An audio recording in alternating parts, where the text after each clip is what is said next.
तो भाई system of equations को हमने ग्राफ की मदद से भी हल किया, एलिमिनेशन की मदद से भी हल किया और अब जादुई कोयल की वजह से हमने एक तीसरा तरीका भी ढूंढ लिया है जिसका नाम सब्स्टिट्यूशन है।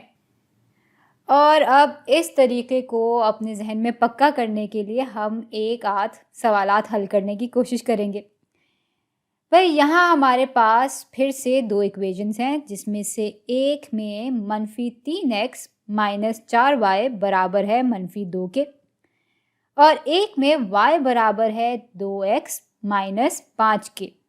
अब भाई ये जो दूसरी इक्वेशन है उसको देकर इन्होंने हमारा काम इंतहाई आसान कर दिया है।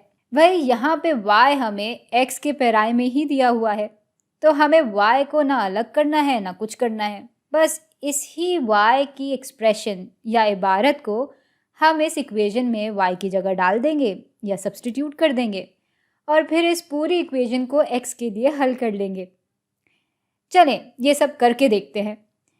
तो ये पहली इक्वेशन अब कुछ यूँ हो जाएगी कि -3x जो यहाँ यूँ ही आ जाएगा -4 ज़रब y और y की जगह हम लिख लेंगे इस पूरी चीज़ को जो कि है 2 ज़रब x - 5 और ये सब बराबर होगा -2 के।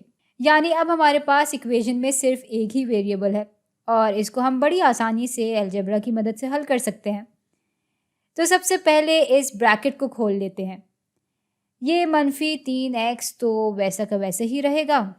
यहाँ -4 ज़रब 2x बराबर हो जाएंगे -8 के और -4 ज़रब -5 बराबर हो जाएगा -20 के और ये पूरी चीज़ फिर से -2 के ही बराबर होगी। अच्छा, अब सारी x की जो टर्म्स हैं उसको हम पहले हल कर लेते हैं।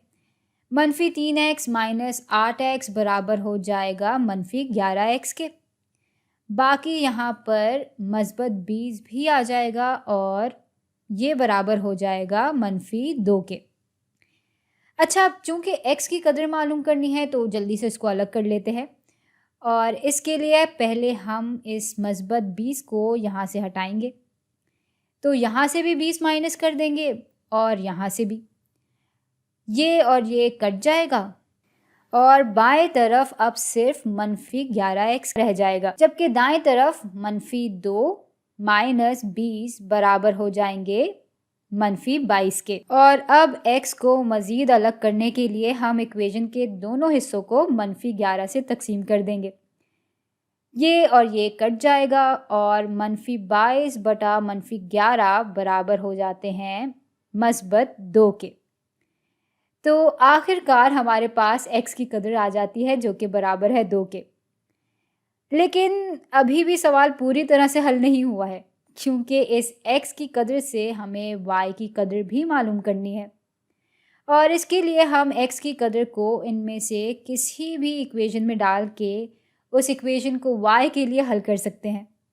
लेकिन चूंकि ये दूसरी वाली इक्वेशन में पहले ही y अलग हुआ है तो इसमें अगर हम x की कदर डालें तो सवाल काफ़ी जल्दी हल हो जाएगा। तो चलें ये करके देखते हैं। तो भाई यहाँ y बराबर है 2 ज़रब x के, जिसमें x हमें मालूम है कि वो बराबर है 2 के। तो यहाँ x की जगह हम 2 लिख देंगे और इसमें से फिर हम 5 माइनस कर देंगे। अच्छा, इसको हल कर लेते हैं तो भाई y बराबर हो जाएगा 2 ज़रब 2 हो जाते हैं 4 के बराबर -5 और 4 - 5 बराबर हो जाते हैं -1 के। तो y बराबर हो जाएगा -1 के। और भाई इसी नुक्ते पे इन दोनों इक्वेशंस की लकीरें ग्राफ पे मिल रही होंगी, या ये भी कह सकते हैं कि इस नुक्ते पे x और y की इकदार इन दोनों इक्वेशंस को मुतमईन करेंगी। लेकिन अगर आपको इस पे यकीन नहीं है तो हम इसको परख भी सकते हैं। चलें देखते हैं कि जब x 2 के बराबर है और y -1 के बराबर है तब क्या ये हिस्सा वाकई -2 के बराबर होगा।